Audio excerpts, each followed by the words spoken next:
بسم الله الرحمن الرحيم. اليوم نشرح لكم كيفية تشغيل غسالة المتين الفول اوتوماتيك 15 كيلو ونصف. طبعا اول ما نبدي تشغيل باور،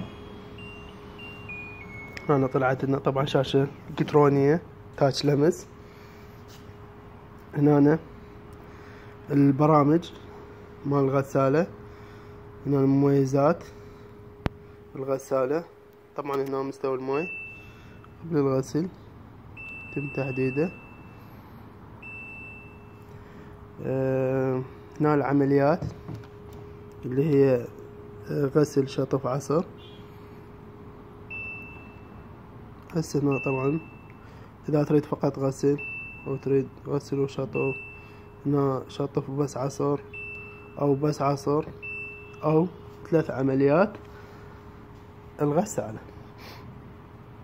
هنا طبعا الدوران هم تقدر تتحكم به، إذا تريده عالي أو عادي متوسط منخفض. وتدفق المياه أيضا هم على حسب الدرجات، سريع قياسي خفيف يعني.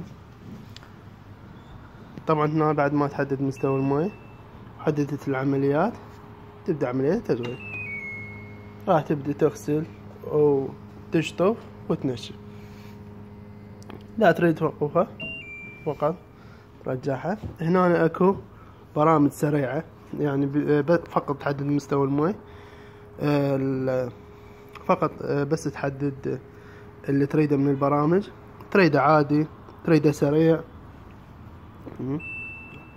شوف اذا سريع طلعت لك الوقت 29 يعني اللي هو نصف ساعة حوالي. هنا تبدأ العملية الغسل. تريد ملابس رقيقة، ملابس ثقيلة، جينز، ملابس صوف. طبعا من مميزات الغسالة المتين ايضا هنا تدوير اللي هو التنشيف او التجفيف بالهواء، وإعادة تدوير المياه وتنظيف الحوض. طبعا من اهم مميزات الغسالة انه بها تنظيف الحوض ايضا. هنا هذا داخل الغسالة فلاتر 2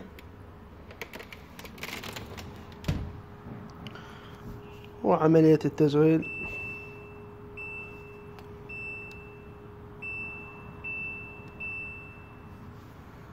هكذا. والسلام عليكم ورحمة الله وبركاته.